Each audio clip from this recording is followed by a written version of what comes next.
Porque el Evangelio de Cristo no es una religión, sino que es la buena noticia de que ha llegado el reino de Dios. Aquí comienza tu programa Caminando por el Reino con Rodo Nava.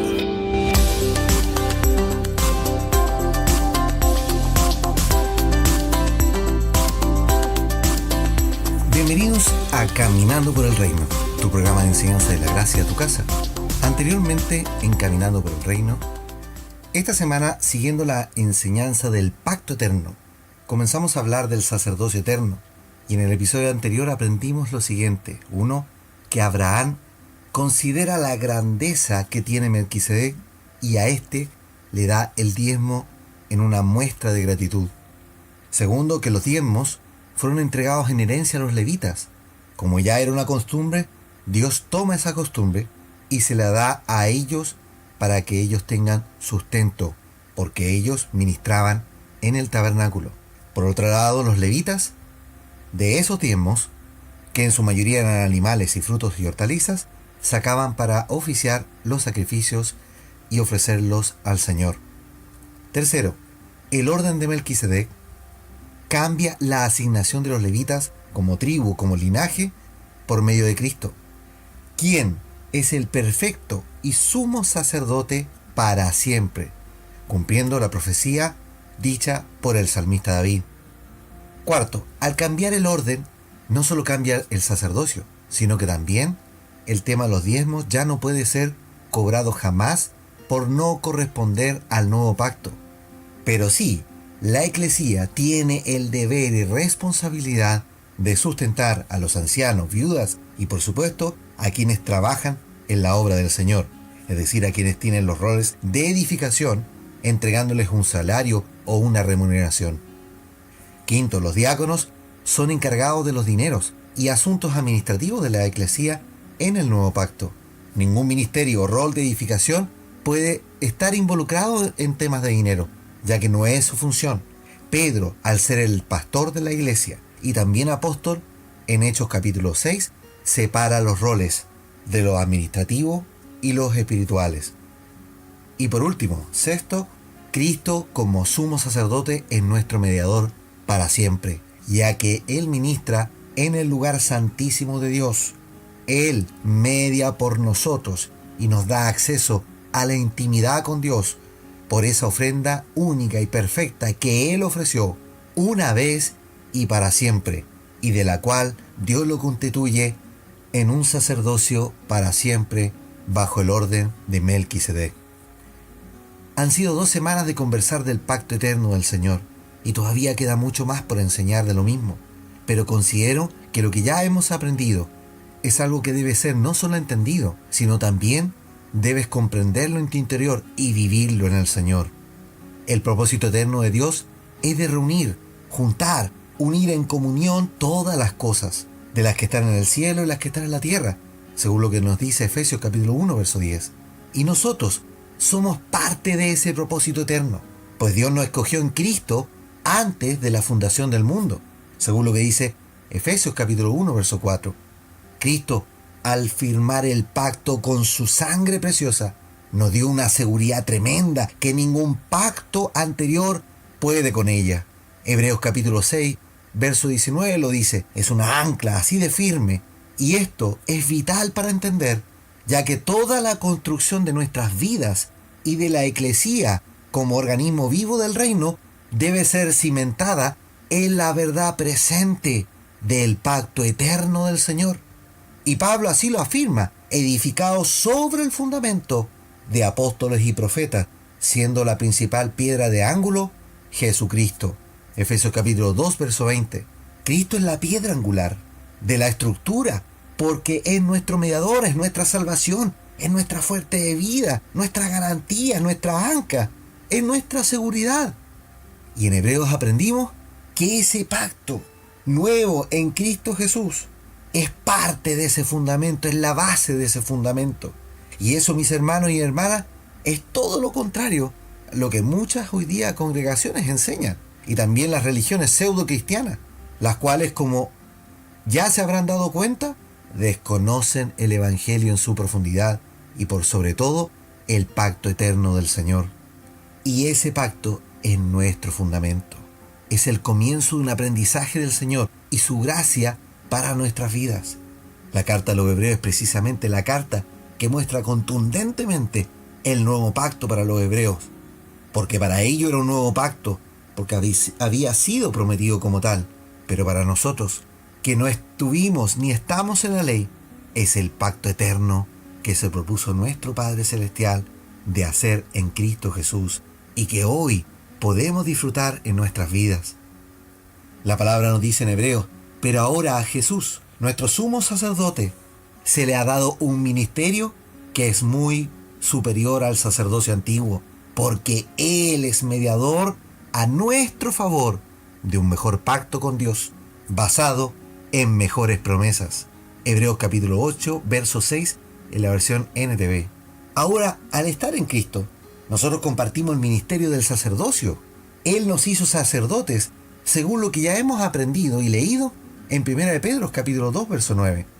Y ahora Juan escribe en el libro de Revelaciones o Apocalipsis, en el capítulo 1, lo siguiente, del verso 5, y dice: y de Jesucristo, el testigo fiel, el primogénito de los muertos, y el soberano de los reyes de la tierra, al que nos amó y nos lavó de nuestros pecados con su sangre, y nos hizo reyes y sacerdotes para Dios, su Padre. A Él sea gloria e imperio por los siglos de los siglos. Amén. Apocalipsis capítulo 1, verso 5 y verso 6, en la versión Reina Valera. Pero da esta revelación de que ya somos el real sacerdocio en el año 64 después de Cristo aproximadamente, lo que es un par de años antes que Pablo partiera a la presencia del Señor. Y ya dijimos que él recién estaba entendiendo en parte la revelación del Señor que había sido dicha por Pablo, y confirma eso mismo a las iglesias donde Pablo predicó. Ahora, hemos leído en el libro de Revelaciones lo que Juan, 30 años después de las palabras de Pedro, en el año 94 después de Cristo aproximadamente, nos dice que somos reyes y sacerdotes en Jesucristo. Es maravilloso entender que los años de caminar en el Señor van dando revelación progresiva, y esta revelación es una muestra de las riquezas en Cristo para aquellos que estamos en Él. Como sacerdotes, cada uno de nosotros no estamos llamados a ejercer el rol de la mediación por los pecados, ya que ese es el rol exclusivo del sumo sacerdote nuestro Señor Jesucristo, por lo que ya hemos entendido de la carta a los Hebreos. Pero sí podemos interceder, y esa es nuestra labor sacerdotal, ya que como hijos de Dios podemos interceder por otros en la oración. Pedro y Pablo pidieron muchas veces a los hermanos que oraran por ellos. La oración es el medio que usamos, mis hermanos, para interceder por todo aquel que lo necesita. La palabra interceder como tal aparece muy pocas veces en la Biblia, pero sí podemos encontrar innumerables ejemplos de intercesión, como el de Esther en el Antiguo Testamento, en que intercede ante el rey Asuero por el pueblo de Israel. Esto está en Esther capítulo 4. Como el de Abraham, que intercedió ante Dios por Sodoma a causa de su sobrino Lot que habitaba allí, porque Dios ya había resuelto destruir a Sodoma y Gomorra a causa de la maldad y aberración moral de ellos. Esto está en Génesis capítulo 18, del verso 16 al 33. Otro ejemplo es del centurión que intercede delante de Jesús por su siervo, para que el Señor lo sane, con solo decir la palabra. Esto está en capítulo 7 de Lucas. Daniel hace una oración intercesora tan compungida, tan sentida, tan humillada, con una imploración de la misericordia de Dios, ya que el pueblo había pecado y no era merecedor del perdón, pero Él intercede aún en esa condición por ellos. Es por esto que el ángel del Señor trajo la respuesta a esa oración y a esa humillación de parte de Dios para Daniel. Esto está en Daniel capítulo 9. La intercesión es un acto de amor, es ponerse delante por otros, es decirle a Dios: este o aquel no son merecedores, Señor, pero tú, Señor, tienes misericordia. En este rol del sacerdocio podemos llegar al trono de la gracia y hallar gracia, el favor de Dios para el oportuno socorro. Según lo que hemos leído en Hebreos capítulo 4, verso 16, Cristo nos abrió paso al lugar santísimo, directamente al trono. Él, como sumo sacerdote, es el mediador que nos da el acceso para hallar la gracia y el oportuno socorro, no solo para nosotros mismos, sino también podemos hacerlo para otros. Miremos algunos ejemplos de la Iglesia intercediendo en oración al Señor. Cuando Pedro estuvo en la cárcel por mandato del rey Herodes, la Iglesia estuvo orando sin cesar. Leamos lo que dice el libro de los Hechos, capítulo 12, verso 4, dice: y habiéndole tomado preso, lo puso en la cárcel entregándole a 4 grupos de 4 soldados cada uno para que le custodiasen, y se proponía sacarle al pueblo después de la Pascua. Así que Pedro estaba custodiado en la cárcel, pero la Iglesia hacía sin cesar oración a Dios por él. Hechos capítulo 12, verso 4 y 5 en la versión Reina Valera. La oración intercesora de los fieles del Señor hizo que Dios enviara un ángel a liberar a Pedro. Pablo, después de decirle a los hermanos que se deberían vestir de toda la armadura de la fe, que le tenían que apoderarse de ella, él les dice a continuación en el capítulo 6 del verso 18: oren en el Espíritu en todo momento y en toda ocasión manténganse alerta y sean persistentes en sus oraciones por todos los creyentes en todas partes. Y oren también por mí.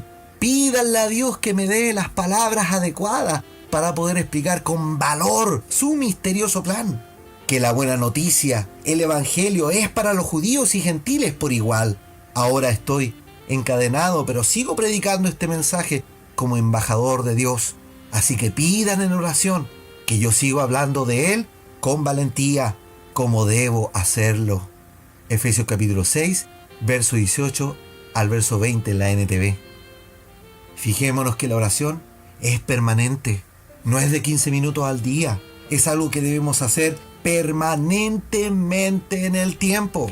Y no solo por los santos, sino el apóstol hace petición por lo que él diga, cómo lo diga, a quienes lo diga, que tenga valor para hacerlo. Él pide un sostenimiento permanente en la fe, en el Espíritu. En la carta a los hermanos en Roma, Pablo les dice lo siguiente: mis amados hermanos, les pido encarecidamente, en el nombre de nuestro Señor Jesucristo, que se unan a mi lucha orando a Dios por mí. Háganlo por el amor que me tienen, ese amor que el Espíritu Santo les ha dado. Pídanle que me libre de los que están en Judea, que se niegan a obedecer a Dios. Pídale también que los creyentes de allí estén dispuestos a aceptar la ofrenda que llevo a Jerusalén. Y el verso 32 dice: entonces por la voluntad de Dios podré ir a verlos con un corazón alegre y nos alentaremos unos a otros. Y que Dios, quien nos da su paz, esté con todos ustedes. Amén. Romanos capítulo 15, verso 30 al 33 en la NTV. Y en la carta a los hermanos en Colosa, a los colosenses, Pablo les pide que se dediquen a la oración. Dedíquense a la oración con una mente alerta y un corazón agradecido. Oren también por nosotros para que Dios nos dé muchas oportunidades para hablar de su misterioso plan acerca de Cristo. Por eso estoy aquí en cadenas. Oren para que pueda proclamar ese mensaje con claridad. ¿Cómo debo hacerlo? Colosenses capítulo 4, verso 1 al 4 en la NTV. Entonces, mis hermanos, ¿tenemos trabajo en el ministerio del sacerdocio? Absolutamente que sí. Nuestra oración intercesora debería estar por el país donde nos encontramos, por los gobernantes, por las autoridades, por los jefes de las empresas mismas donde trabajamos, por los compañeros de trabajo, por el barrio, por nuestros vecinos, por el alcalde, etc. Nuestra obra intercesora es permanente y no se detiene. La obra sacerdotal de intercesión que hagamos siempre nos traerá fortaleza. Siempre sentirás como el Padre también ve por tu bienestar. Cuando tú te dedicas a orar por el prójimo en oración, cuando nos evocamos a eso, Dios siempre se ocupará de ti y de quienes por los cuales estás intercediendo. Pero según la voluntad perfecta y buena del Señor, ya que no siempre vamos a obtener respuesta de nuestra intercesión, pero aún así nosotros no debemos dejar de orar. ¿No es acaso este un mejor sacerdocio que lo único que nos pide y nos exige es estar permanentemente intercediendo y en oración? Y no tener que hacer ritos y sacrificar animales y menos guardar fiestas y días para que el favor de Dios se nos haga manifiesto. Yo estoy seguro que después de 2 semanas de hablar de este pacto, el pacto eterno del Señor, que se manifiesta a través del nuevo pacto firmado con la sangre preciosa de nuestro Salvador y Jesucristo, tú ya tienes claridad en tu vida que no hay mejor pacto con mejores promesas que el de Cristo Jesús. Oremos al Señor. Padre Celestial, te doy gracias, mi Señor, por darme la oportunidad en estas 2 semanas de dar a conocer el pacto eterno, de ese bendito propósito eterno que una vez te propusiste, Señor, antes de que todas las cosas fueran, hacerlo en Cristo. Sé que en tus hijos ha quedado plantada la buena semilla, ya que a eso nos has llamado, a plantar. Por esto te ruego a ti que des el riego y el crecimiento para que de tus hijos, quienes me escuchan, salgan hombres y mujeres de fe dispuestos a seguir esparciendo el mensaje hasta lo último de la tierra. Señor amado, te pido que nos perfecciones para ser ministros del nuevo pacto. Saca la visión de la ley que aún perdura en muchos hermanos y hermanas. Saca la visión levita, oportunista, de muchos ministros que hoy tienen por ganancia el evangelio. En cuanto a los dineros, ayúdanos, Señor, a actuar en favor de tus hijos, de formar parte de un cuerpo, de ser unidos en la unidad de la fe, para que juntos seamos testimonio no solo del evangelio y de tu gracia, sino también ser luz en un mundo cada día más oscuro. Todo esto te lo pido, Señor, en tu santo nombre, Jesucristo. Amén. Amados, los invito para la próxima semana, para que sigamos conversando del Señor y de su gracia, y por supuesto, a caminar por el reino. Súmate a la campaña de esparcir el mensaje por las redes sociales. Búscanos como Caminando por el Reino en Facebook y YouTube. Comenta en nuestro Twitter y escucha el programa en Spotify. Suscríbete y sigue nuestros episodios en la red más grande musical del mundo. O bien, puedes escucharnos en la web en caminandoporelreino.podbean.com. Ya somos más de 7.000 hijos del reino y este año llegaremos a ser 10.000. Por eso, da me gusta, comparte y etiqueta a tus amigos. Y hagamos crecer la familia del Señor. Que la gracia y la paz de Cristo sean en tu vida.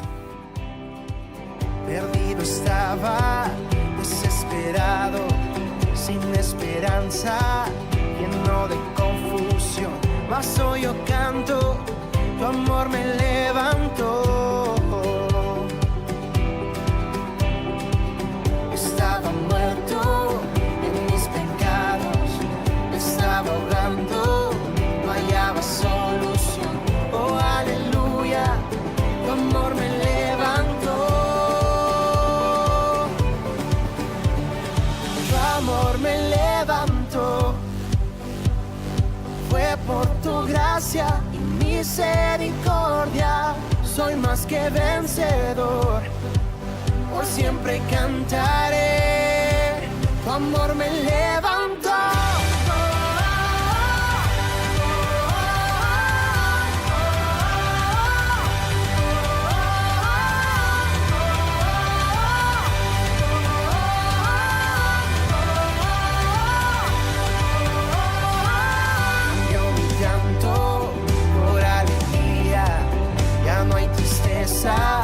Ahora puedo danzar y hoy yo canto, tu amor me levantó. Venció la muerte en el Calvario, te ha derrotado, el enemigo está. Oh, aleluya, tu amor me levantó. Tu amor me levantó. Fue por tu gracia y misericordia. Soy más que vencedor. Por siempre cantaré. Tu amor me levantó.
soy más que vencedor, por siempre cantar.